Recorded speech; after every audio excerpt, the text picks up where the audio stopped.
Story and a Nation's Challenge, and Governor Scott Walker joins me now. Congratulations on the book. Was that a fair description? Or you have to take issue with anything that I No, I think you're right at one point. Now, the interesting thing I talk about, amongst many interesting things in the book, is we talk about Obama Walker voters.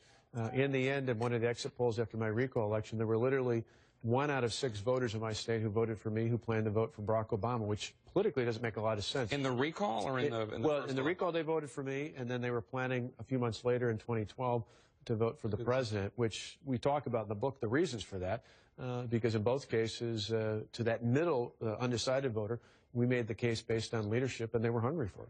Let's talk specifically about something you've been very outspoken about recently, the Affordable Care Act, Obamacare. You don't care for it. You think it's bad. But in your home state, you're trying to do your own health care reform, Badger Care. And critics have said that you're trying to have it both ways, because one of the ways you make Badger Care work is by having 80,000 people currently on Medicaid go into Obamacare. So what do you say to critics who say you can't have it both ways? You're either for it or you're against it, but you can't be against it while you're using it. Well, that's just not accurate, because what I point out is, obviously, I fought this every step of the way, ran against it twice, empowered my attorney general to join the federal lawsuit, did not take the state exchange, deferred to the federal exchange, and didn't take the Medicaid expansion. But what I did was not take the false choice offered to us out of the federal government. It was either some states took the money, the Medicaid expansion, and with it, the financial risk that now becomes even more apparent for a federal government that can't even do a website. Conversely, other states did not take it and kind of left some of their people out in the cold. What we did was say, for everybody living above poverty, we're going to transition them into the marketplace, which includes a federal exchange option for those at the lower end of the income.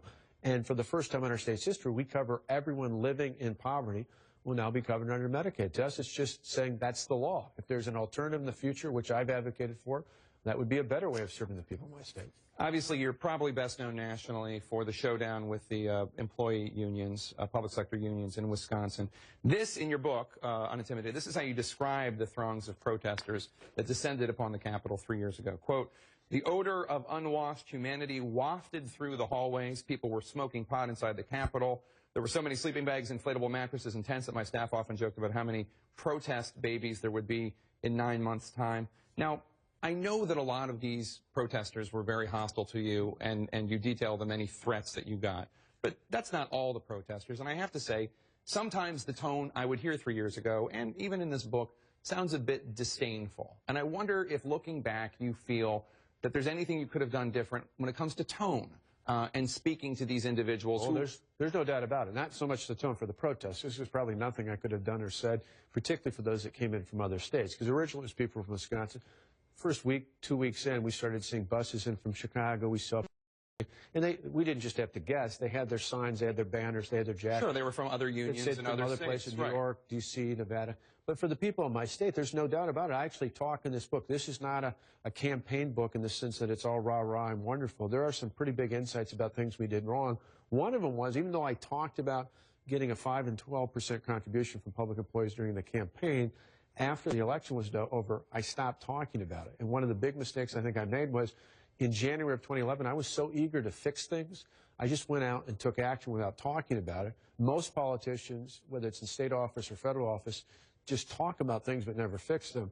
What I learned in retrospect is you got to do both. If I made the case not only about how and what we were doing, most importantly, why we were doing what we were doing, which we talk about in the book, I think it would have been a different outcome. You pledged 250,000 new jobs would be created by the end of your first term. You're not even up to 90,000 yet, at last. About 100,000 per the latest split. But you're not going to create another 150,000 in the next year. That's a promise you're probably not going to be able to meet. Well, it's by 2015, although, put it in context, the reason I did that was under my predecessor, a Democrat. The state lost 133, almost 134,000 jobs. And what I saw were not just jobs, wasn't just statistics. I saw real people in real households with real families and real communities who were hurting, who were stressing out every month. But you acknowledge you're probably not going to be able to make that. Oh, I'm still focused. My goal is by 2015, so not later this year, not later next year, but by 2015, our goal is still to help the people of the state create 250,000 jobs. Can you pledge that if you're reelected next year, you'll serve all 4 years? Because there's a lot of people around you who say they want you to run for president.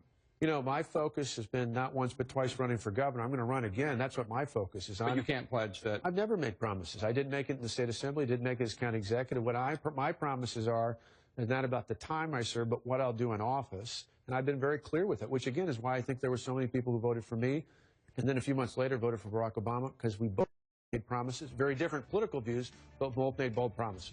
Stick around. I know the folks from Crossfire have some questions for you. The book is Unintimidated, A Governor's Story and a Nation's Challenge. We're going to see you back here in Crossfire at 6:30 p.m. Eastern. Thank you so much, Governor. Good to see you. Coming up on the